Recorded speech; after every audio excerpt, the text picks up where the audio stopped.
kwenye channel yetu ya Mama Physics, na leo tunaenda kufanya demonstration ya calculations za experiment number 12 ambazo zilikuwa zinahusiana na determination of torsional constant. From the experiment, hii ndio table of results yetu ambapo tulikuwa na length, this is time and this is periodic time na hii periodic time squared. From 100 to 50 na hizi ndo time zake. From this table of results tukachora a graph ambayo ni graph of t squared against L.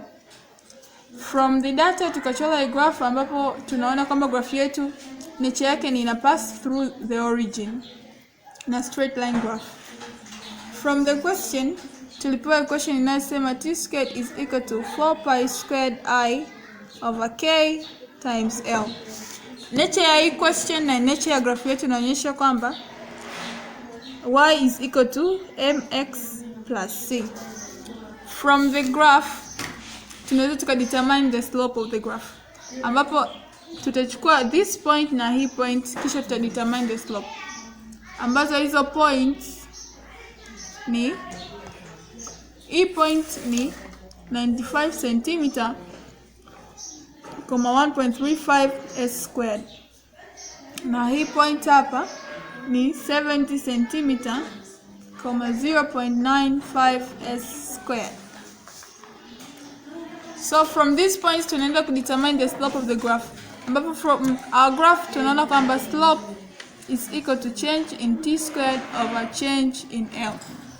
Change in t squared tuna 1.35 s squared minus 0.95 s squared over 95 cm minus 70 cm. Napata 0.4 s squared over 25 cm ambayo ni sawa na 0.016 s squared per centimeter. Au tukiandika per meter jibu litakuwa 0.016 times 10 raised to 2 s squared per meter. Baada ya kucalculate the slope of the graph, tunaenda sasa kucalculate ili tuweze kupata torsional constant k.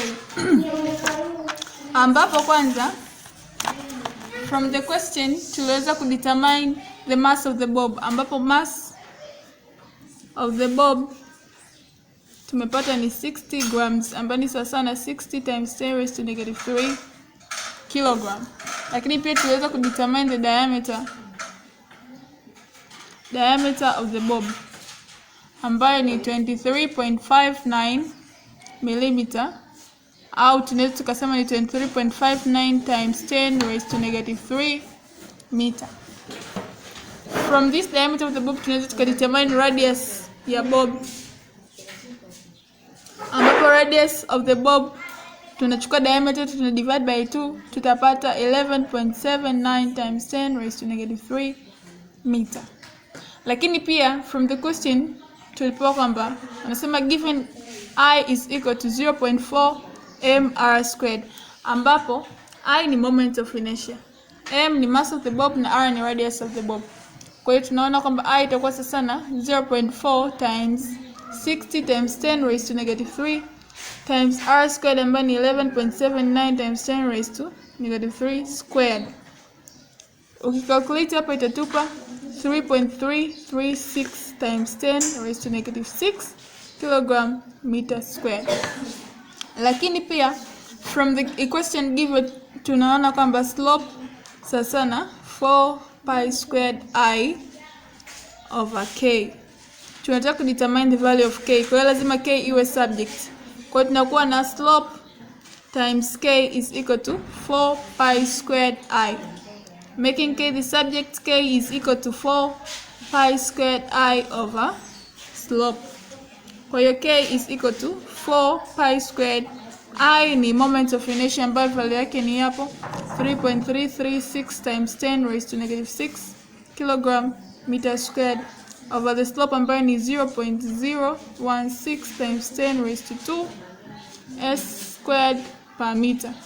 Ukicalculate hapa unapata 8.231 times 10 raised to negative 5 Newton meter squared. Kwa hiyo hii ndio inaenda kwa the torsional constant kama experiment yetu ilivyokuwa nataka tutafute. Asanteni sana, msisahau kusubscribe kushare au kulike video yetu. Asante.